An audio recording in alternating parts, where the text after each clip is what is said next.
প্রিয় দর্শকবৃন্দ, আপনারা শুনছেন বিনয় বেঙ্গলি স্টোরি। শুরু করছি আমাদের আজকের গল্প। লেখক প্রেমেন্দ্র মিত্রের কলমে পরাশরের স্বর।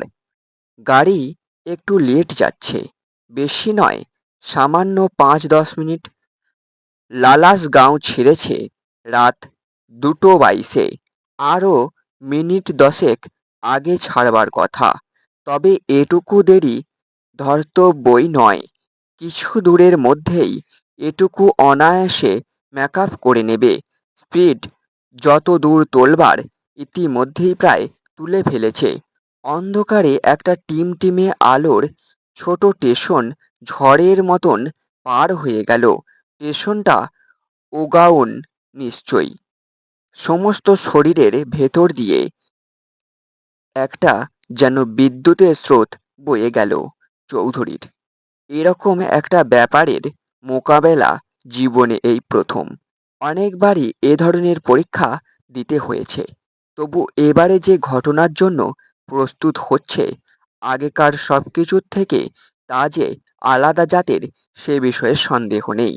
চাকার আওয়াজের ক্ষণিক পরিবর্তনের সঙ্গে ছোট স্টেশনটা একটা চমক দিয়ে দূরে মিলিয়ে যাওয়ার পরই মাথার ভেতরকার অ্যালার্ম ঘড়িটা যেন বেজে উঠে সজাগ করে দিলে, এবার তৈরি হও। এরপর 4টি স্টেশনে গাড়ি আর ধরবে না। অত্যন্ত 45 মিনিটের একটানা দৌড়।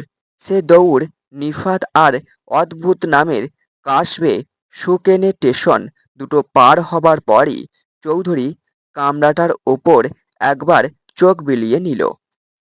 ঘুমোবার নীল আলোর বাল্বটা ছাড়া আর সবই নেভানো। তার নিজের বার্থের রিডিং লাইটটাও সে খানিক আগে নিভিয়ে দিয়েছে। তা দিক, চোখটা অভ্যস্ত হয়ে যাওয়ার দরুন এই নীল আলোতেই বেশ দেখতে পাচ্ছে। 4 বার্থের কামরা। ইঞ্জিন মুখো নিচের বাথটা তার। নিচের অন্য বাথটায় একজন ইউরোপিয়ান মহিলা ঘুমের মধ্যে গায়ের কম্বল ফেলে বেশ অসমৃতাভাবে শুয়ে আছেন। মহিলার ঠিক ওপরের বাঁক থেকে তার স্বামীও গভীর ঘুমে অচেতন।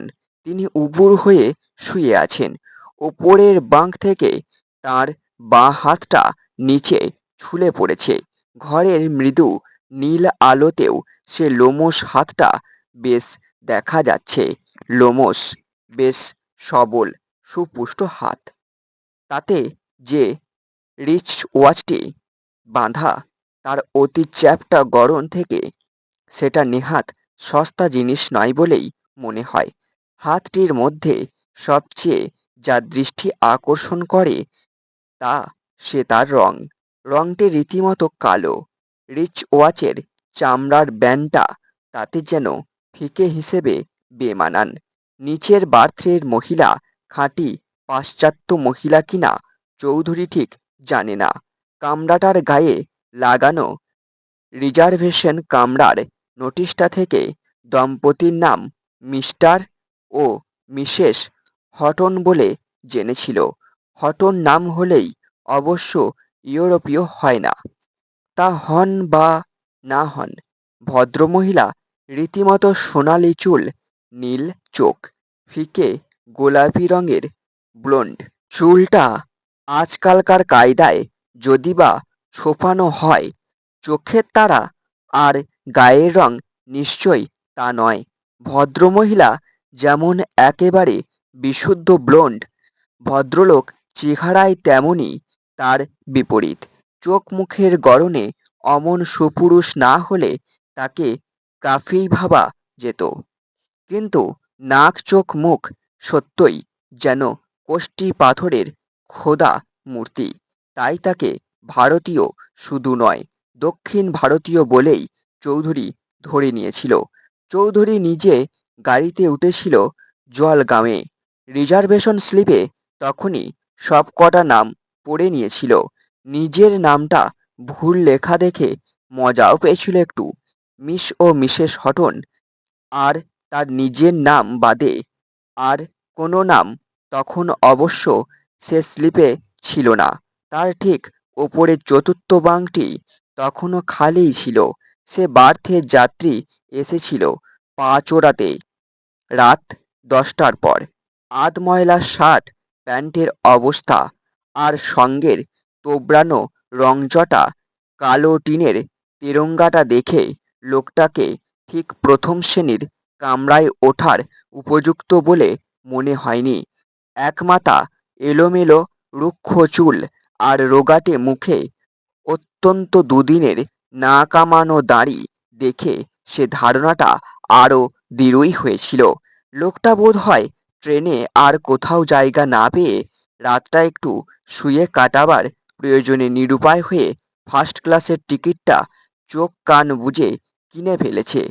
টিনের ট্রাঙ্কটা ঠেলে ঠুলে সিটের তলায় ঢুকিয়ে দিই শুধু হাতের ফোলিও ব্যাগটা মাথায় দিয়ে যে রকম তাড়াতাড়ি সে ওপরের বাঙ্কে উঠে খালি গদির ওপরেই শুয়ে পড়েছিল তাতে সেই অনুমানেরই সমর্থন পাওয়া গিয়েছিল। বাথরুমে যাবার জন্য করিডোরে বেরিয়ে চৌধুরী একসময় রিজার্ভেশন স্লিপের নতুন নামটা দেখে আসতে ভুল করেনি। লোকটার মালপত্র আর চেহারা পোশাকের মতো নামটাও যেন হা ঘরে মার্কা।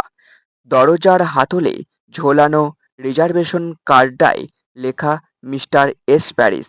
প্যারিস আবার কি পদবি?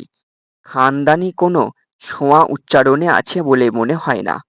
প্যারিস যখন এসে কামরায় ঢোকে তখন হাটুনরা স্বামী স্ত্রী দুইজনেই যে যার বার্থে শুয়ে বোধহয় ঘুমিয়ে পড়েছে।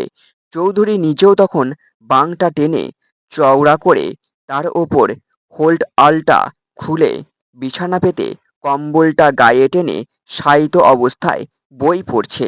বইটা পড়বার ছলেই সামনে রেখে তার আড়াল দিয়ে প্যারিসকে যতটা সম্ভব লক্ষ্য করবার চেষ্টা করেছিল চৌধুরী। সময় অবশ্য বেশি পায়নি। প্যারিস যেন যত তাড়াতাড়ি সম্ভব নিজের বাঙ্কে উঠে শোবার জন্য ব্যাকুল। কামরায় আর কে আছে সে যেন লক্ষ্যই করেনি। আর আলাপের চেষ্টা দূরে থাক, একবার কারোর দিকে চেয়েও দেখেনি। উৎসাহ ভরে আলাপ করেছিল হটনরা। চৌধুরী কুলির মাথায় সুটকেস আর হোল্ড অল নিয়ে যখন কামরায় ঢুকেছিল তখন তাদের শোবার আয়োজন সম্পূর্ণ হয়ে গেছে। এতক্ষণে কামরা খালি পাওয়া গিয়েছিল বলে দুইজনের রাত্রিবাসও বোধ হয় এইখানেই পড়া হয়ে গেছে। মিস্টার হটনের গায়ে মিহি পিনস্টাইপ পাজামা স্যুট আর মিসেস হটনের নাইট গাউন। মিসেস হটন সুন্দরী শুধু নয়, শৌখিনতায় যে রীতিমতো আধুনিক তা তার রাতের পোশাক থেকেই বোঝা যায়। আর একটু মিহি হলে তা বোধ হয় মাকড়সার জালের সঙ্গে পাল্লা দিতে পারত। চৌধুরী ঢোকবার সঙ্গে সঙ্গে মিস্টার হটনের সম্ভাষণে চমকে উঠেছিল। নমস্তে মিস্টার চৌধুরী। 10টা এখনো হয়নি, সুতরাং গুড ইভিনিংও বোধ হয় বলা যায়। চৌধুরী একটু থতমত খেয়ে গুড ইভিনিং বলেই প্রতি সম্ভাষণ করেছিলেন। মিসেস হটনের এবার জলতরঙ্গ গোছের হাসি শোনা গিয়েছিল। হেসে স্বামীকে বলেছিল উনি, ওর নামটা তোমার মুখে শুনে হয়তো একটু ভড়কে গেছেন। রহস্যটা ওকে বুঝিয়ে দাও জোসেফ। জোসেফ তাই বুঝিয়ে দিয়েছিল। ট্রেনে যেতে হলে কামরার রিজার্ভেশন স্লিপের নামগুলো আমরা আগেই পড়ে নিই আর চেষ্টা করি সেই নাম থেকে সহযাত্রী বা যাত্রী রোহিণীদের চেহারা চরিত্র আন্দাজ করতে। আমরা ছাড়া কামরার আর একজন মাত্র যাচ্ছেন জেনে সত্যই একটু খুশি হয়েছিলেন, কিন্তু নামটা আমাদের বেশ একটু অস্বস্তি জাগিয়েছিল স্বীকার করছি। চৌধুরী হাঁ করে দাঁড়িয়ে থেকে জোসেফ হটন সাহেবের ভাষণ অবশ্য শোনেনি। কুলিকে দিয়ে সুটকেসটা বাঙ্কের নিচে রাখিয়ে হোল্ড অলটা তার ওপর খোলবার পর ভাড়া দিয়ে তাকে বিদায় করতে করতেই বেশ একটু প্রসন্ন কৌতুকের সঙ্গেই স্বামী স্ত্রীর কথাগুলো শুনেছিল। ট্রেনের সম্মানের সহযাত্রী পাওয়ায় ভাগ্য এর আগে তার সত্যিই হয়নি। স্ত্রী স্বামী দুইজনেই তখন উৎসাহ ভরে চাপান উত্তর গাওয়ার ধরনে তাদের কথা বলে যাচ্ছে। লরা মানে তার স্ত্রী তো রীতিমতো ভয় হয়ে গিয়েছিল। জোসেফ হটন তার ওপরের বাঙ্কে গায়ে দেবার কম্বলটা পাট করে রাখতে রাখতে বলে গিয়েছিল, ও একেবারে ধরেই নিয়েছিল চৌধুরী মানি খিটখিটে বদমেজাজের বুড়ো মিলিটারি ম্যান, এক মুখ গোঁফদাড়ি। না না, আমি দাড়ি বলিনি, লরা হেসে প্রতিবাদ করেছিল। আমি বলেছিলাম একেবারে দুকান পর্যন্ত ছোঁয়া মোটা গোঁফের গোছা। গোঁফ ছোড়া হলেও আমার আপত্তি ছিল না।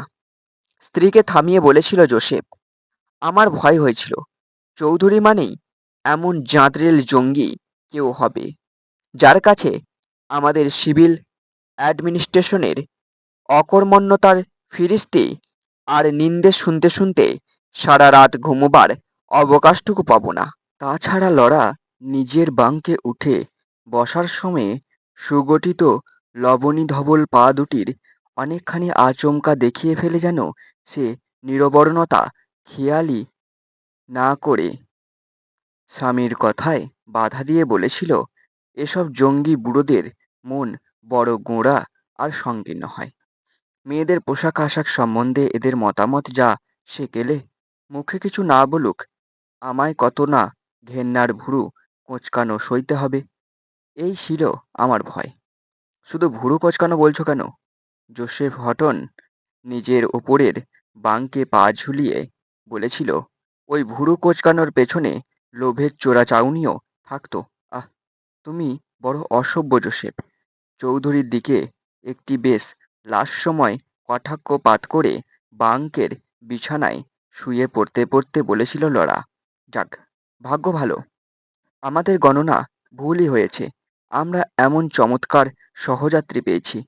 আচ্ছা, গুড নাইট মিস্টার চৌধুরী।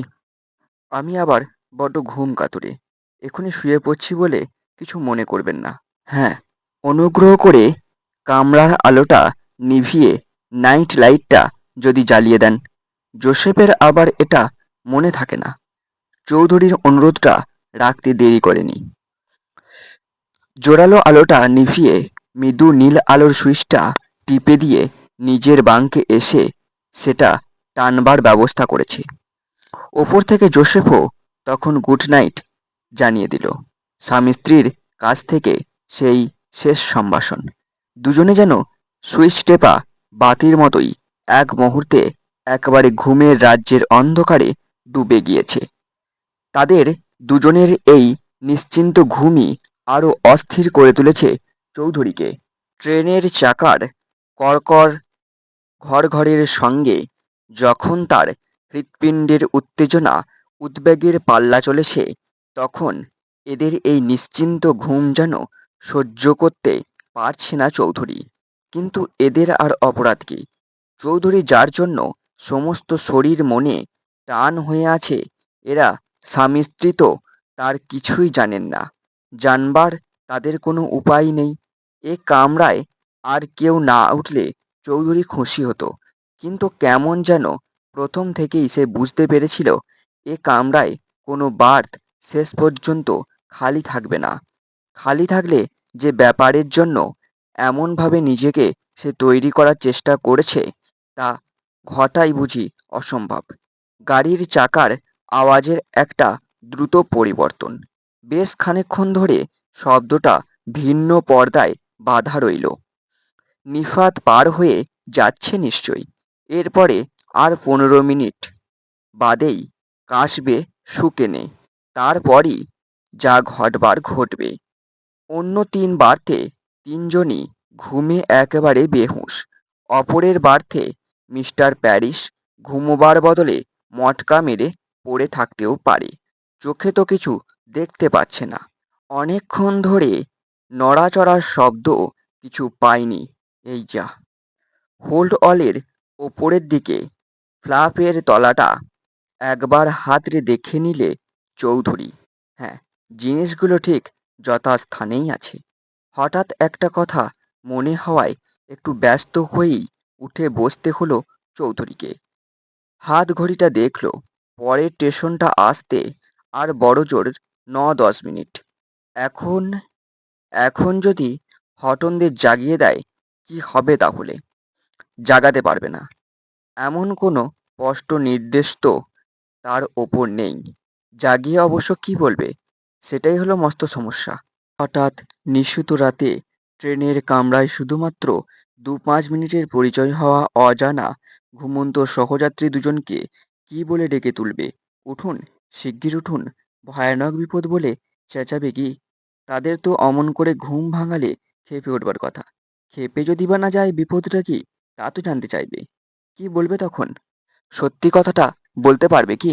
বললেও তারা কি বিশ্বাস করবে? অন্তত তার নিজের পরিচয়টা তখন জানতে চাইবে নিশ্চয়ই। এরকম একটা আজগুবি ভয় দেখাবার কি অধিকার তার আছে? সেটা জানতে চাওয়া তাদের পক্ষে এ অবস্থায় একান্তই স্বাভাবিক। নিজের সত্যিকার পরিচয় সে তো কোনো মতেই দিতে পারবে না। বিপদটা যথার্থ কি, তাও বলা যে তার পক্ষে সম্ভব নয়। ভাষা ভাষাভাবে একটু আভাস দিতে গেলেও যে মুশকিলে পড়বে। মনে মনে বলার কথাগুলো কোনো মতে সাজাবার চেষ্টা সে করেও দেখেছে একবার। চেঁচিয়ে ডেকে হটন দম্পতিকে জানাতে গেলে হয়তো ওপরের বাঙ্কের প্যারিসও জেগে উঠবে। হয়তো কেন, নিশ্চয়ই। সে যে ঘুমিয়েছে তাই তো বিশ্বাস হয় না। মটকা মেরে পড়ে আছে বোধহয়। তার চেঁচামেচিতে জেগে ওঠার ভান করবে। তা যাই সে করুক, চৌধুরীকে তখন প্যারিসকে অগ্রাহ্য করেই যা বলবার বেপরোয়া হয়ে বলতে হবে। তাড়াতাড়ি এই কটা কথাই সে তখন বলতে পারে। শুনুন, রাগ করবেন না, আপনাদের না জাগিয়ে উপায় ছিল না। আর কয়েক মুহূর্তের মধ্যেই এক ভয়ঙ্কর ব্যাপার ঘটতে যাচ্ছে। অন্তত ঘটার পুরো সম্ভাবনা আছে বলেই ভয়। আর ২-৪ মিনিটের মধ্যেই একটা স্টেশন আমরা পার হয়ে যাব। তারপরেই আসবে একটা টার্নেল, খুব লম্বা দীর্ঘ টানেল। না, তার বলাটাও অত্যন্ত দীর্ঘ হয়ে যাচ্ছে। কাউকে আচমকা ধড়মড় করে জাগিয়ে এমন গদাই লস্করি কৈফিয়ত দেওয়া যায় না। আরও সংক্ষেপে বলতে হবে। শুনুন, এক্ষুনি একটা টার্নেল আসছে। সে টার্নেলে গাড়ি ঢোকার পর ভয়ঙ্কর একটা ব্যাপার হতে পারে। এর আগে কবার হয়েছে। আপনারা জেগে তৈরি থাকুন, আমিও তৈরি আছি। না, এ কৈফিয়তও ঠিক হবে না। ভয়ঙ্কর বিপদটা কী ধরনের? টানেলে গাড়ি ঢোকবার পর কি বিভীষিকা সেখানে অপেক্ষা করে থাকতে পারে, তা একটুখানি বুঝতে না দিলে নয়। কিন্তু বোঝাবে কি? সে নিজেই ঠিকমতো এখনো বুঝেছে কি? সে যা বুঝেছে তা তো প্রায় অলৌকিক, ভৌতিক, আজগুবি ব্যাপার। তার প্রতিকারের জন্যে তৈরি থাকা যায়, তা কাউকে বলা যায় না। এই টানেল সম্বন্ধে একটা জরুরি গুপ্ত রিপোর্ট তাদের দপ্তরে গিয়ে পৌঁছেছে। রিপোর্টের মতে ব্যাপারটা অদ্ভুত, অবিশ্বাস্য ও অত্যন্ত জরুরি। অবিলম্বে কোনো লোককে তদন্তে যেন পাঠানো হয়। তদন্তটা যা নিয়ে হবে তা একদম ধোঁয়াটে ব্যাপার। তার সাক্ষ্য প্রমাণ নেই বললেই হয়। যা আছে তাও নির্ভরযোগ্য নয়। এবছর শীতকাল শুরু হওয়ায় পর থেকে এ পর্যন্ত ৩বার এ লাইনে এই টানেলের মধ্যে অদ্ভুত কটা দুর্ঘটনা ঘটে গেছে প্রথম শ্রেণীর যাত্রীদের মধ্যেই। টানেলটা বেশ লম্বা, প্রায় মিনিট ১৫ লাগে সেটা পার হতে। এই টানেল পার হবার সময় গত নভেম্বর থেকে বর্তমান জানুয়ারির মধ্যে তিনবার ৩টি মৃতদেহ টানেলের মধ্যে রেল লাইনের ধারে ক্ষতবিক্ষত, রক্তাক্ত অবস্থায় পাওয়া গেছে। মৃতদেহ ৩টি পরীক্ষা করে দেখা গেছে যে গলার ফাঁস দিয়ে শ্বাসরোধ করে হত্যা করে দেহটাকে কেউ ট্রেনের বাইরে ছুঁড়ে দিয়েছে। টানেলের দেওয়ালে লেগে সেটা লাইনের ধারেই কোথাও পড়েছে। তারপর এই ভয়ঙ্কর হত্যার ব্যাপারে সবচেয়ে আশ্চর্য কথা হলো এই যে খুন যারা হয়েছেন তাদের মধ্যে ৩জনই মহিলা এবং ৩জনই প্রথম শ্রেণীর যাত্রিনী। খবরের কাগজের সেনদৃষ্টি থেকে কোনো মতে ব্যাপারটা এখনো আড়াল করে রাখা হয়েছে, কিন্তু আর তা পারা যাবে কিনা সন্দেহ। সেই বিশ্রী হইচই শুরু হওয়ার আগে রেল থেকে আরম্ভ করে পুলিশের সমস্ত বিভাগ কিন্তু উঠে পড়ে লেগেছে এ খুনের রহস্যের সমাধান করতে। ঘটনা দুটো যাদের অজানা নয়, তাদের কারুর কারুর মধ্যেও ব্যাপারটা ভৌতিক বলে কেমন একটা সন্দেহ যেন দেখা দিয়েছে। রেল ও গোয়েন্দা পুলিশ চেষ্টার কোনো কিছু ত্রুটি রাখছে না। প্রতিদিন ওই লাইনের সবকটি ট্রেনের প্রথম শ্রেণীর কামরায় সাদা পোশাকের পাহারা তো যাচ্ছেই, সেই সঙ্গে প্রথম শ্রেণীর কম্পার্টমেন্টগুলির যাত্রীর তালিকাও সযত্নে পরীক্ষা করে দেখা হচ্ছে। এসব সাবধানতা ছাড়া গোয়েন্দা বিভাগের যোগ্য একজনকে প্রত্যেকটি রাত্রির ট্রেনে পাঠাবার ব্যবস্থাও সম্প্রতি হয়েছে। চৌধুরীর আগে আর একজন তার সহকর্মী এই গোপন পাহারাদারি করে গেছে। সেদিন অবশ্য কিছু ঘটেনি। চৌধুরীর বেলাও কিছু যে ঘটবেই এমন কথা জোর করে বলা যায় না। তবু কিছু ঘটুক না ঘটুক ততস্থ থাকতে হবে সমানেই। আর যাদের জন্য এই উৎকণ্ঠিত অস্থিরতা, তাদের আগে থাকতে কিছু জানানোও যাবে না। তার বদলে চৌধুরীর পায়ের নখ থেকে মাথার চুল পর্যন্ত সজাগ হয়ে থাকতে হবে। কিছু একটা ঘটলে বিদ্যুতের বেগে যেন সাড়া দিতে পারে। ও কি, এ তো চাকার শব্দ বদলে গেল। তার মানে কাজ বেশ শুকেনেও পার হয়ে যাচ্ছে। আর কটা সেকেন্ড মাত্র। আওয়াজ আবার বদলালো। তার মানে টানে ঢুকছে ট্রেন। কিছু হবার হলে এইবার, হ্যাঁ এইবারই। বুকটা কেঁপে ওঠে চৌধুরীর। নীল আলোটাও নিভে গেল। একেবারে কালিমারা অন্ধকার। তা হোক অন্ধকার।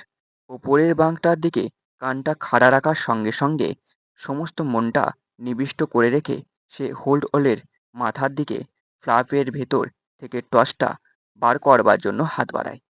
মনটার সঙ্গে সমস্ত শরীরটা সে স্প্রিংয়ের মতো যেন গুটিয়ে টেনে রেখেছে। ওপর থেকে এতটুকু বেয়ারা নড়াচড়া টের পেলেই লাফ দিয়ে উঠবে। টর্চটা সে হাতড়ে পায়, কিন্তু তা জ্বালা আর তার হয় না। হঠাৎ অন্তত কোমল সুঠাম একটা দেহভার তার সমস্ত শরীরের ওপর প্রসারিত হচ্ছে সে টের পায়। সেই সঙ্গে একটা তীব্র অসহ্য মধুর গন্ধ, যা ধীরে ধীরে তার চেতনায় যেন মুছে দেয়। জ্ঞান যখন ফেরে তখন টার্নেল পার হয়ে ট্রেনটা ছোট একটা স্টেশনে থেমেছে। ছোট স্টেশন, কিন্তু দারুণ হইচই। হইচই তাদের কামরার মধ্যেও। তার মুখের ওপর ঝুঁকে পড়ে কে যেন একজন কি লক্ষ্য করছিল। দৃষ্টিটা ভালো করে ফিরে পাওয়ার পর লোকটা যে প্যারিস তা বুঝতে পারে চৌধুরী। না না, উনি ঠিক আছেন। ওর আর কিছু করতে হবে না, বলছে প্যারিস। কিন্তু ওই হা ঘরে চেহারার লোকটার এত খাতির কিসের? রেল পুলিশের একজন অফিসার কামরায় আছেন। তিনি বেশ সসম্ভ্রমে বলেন, আপনাকে অনেক ধন্যবাদ মিস্টার বর্মা। বর্মা? প্যারিসকে আবার বর্মা বলা হয় কেন? তাহলে প্যারিসটা ছদ্মনাম নাকি? আসলে এই ছদ্মনামে, ছদ্মবেশে উনিই কি স্বনামধন্য পরাশর বর্মা? হ্যাঁ, ঠিক তাই। খানিক বাদেই সমস্ত ব্যাপারটা জানতে পারে। মিস্টার আর মিসেস হটনকে এখন পুলিশ হেফাজতে স্টেশনে নিয়ে যাওয়া হয়েছে। দুইজনের শয়তানি খেল আজ থেকে খতম। দুইজনই আন্তর্জাতিক দাগি আসামি। ওদের অনেক খেলের মধ্যে এই ভুতুড়ে হত্যা বিভীষিকা একটা। স্বামী স্ত্রী সেজে নানা নামে তারা প্রায়ই বিশেষ বিশেষ লাইনের ট্রেনের প্রথম শ্রেণীর যাত্রী হয়। তারপর সুযোগ সুবিধা হলে আর ধনী কোনো মহিলা যাত্রী পেলে ওইভাবে হত্যা করে যথাসর্বস্ব নিয়ে ব্যাপারটাকে একটা ভৌতিক চেহারা দেয়। এই ভৌতিক চেহারার দরুনই রহস্যটার মীমাংসা এতদিন একটু গুলিয়ে যাচ্ছিল। পরাশর বর্মার চেষ্টাতেই আজ হাতে নাতে খুনিরা ধরা পড়ল। লরা মানে মিসেস হটন যখন চৌধুরীর বুকের ওপর উঠে তার নাকে ক্লোরোফর্মের রুমাল চেপে ধরেছিল, তখন জোসেফও তাই করতে গিয়েছিল প্যারিসরূপী পরাশর বর্মাকে। কিন্তু প্রস্তুত ছিল বলে পরাশর হঠাৎ উঠে বসে জোসেফের নাকেই অজ্ঞান করবার ওষুধ মাখানো রুমাল চেপে ধরে জোসেফ অজ্ঞান হয়ে লুটিয়ে পড়বার পর লরাকে কায়দা করতে খুব দেরি হয় না। ট্রেন তখন টার্নেল পেরিয়ে পরের স্টেশনের কাছে পৌঁছে গেছে। পরাশর বর্মা অ্যালার্ম চেন টেনে ট্রেন সেখানে থামায়। এতদিন যারা মহিলাদের শিকার করছিল তাদের হঠাৎ নিয়ম বদলে চৌধুরীকে আক্রমণ করতে যাওয়া অদ্ভুত। তবে রিজার্ভেশন স্লিপে চৌধুরীর নামটা ভুল লেখার মধ্যেই বোধহয় কারণটা ছিল। সেখানে চৌধুরীর নামটা লেখা ছিল মিসেস চৌধুরী বলে।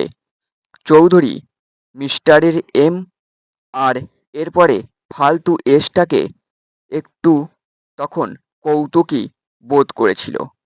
ওই এসটা যে পরাশর বর্মার পরামর্শেই লাগান তা জানলে খুব খুশি বোধ হয় হতো না। হটেনরা আগে থাকতে কামরার সহযাত্রীদের নাম যেমন করে হোক সংগ্রহ করত। ভূসওয়াল থেকেই জলগাঁওয়ে কোনো মিসেস এস চৌধুরীর একা কামরায় ওঠার খবর নিশ্চয়ই তারা পেয়েছিল। মিসেস এস চৌধুরী মিস্টার হয়ে যাবার পর একটু হতাশা হলেও আগে থাকতে আয়োজন করা খুনের ব্যবস্থাটা বাতিল করতে পারেনি। এমনই আরও সুন্দর বাংলা গল্প শুনতে আমাদের চ্যানেলটি সাবস্ক্রাইব করে আমাদের পাশে থাকুন। সবাই ভালো থাকুন, সুস্থ থাকুন। আবারও দেখা হচ্ছে একটি নতুন গল্পের সাথে।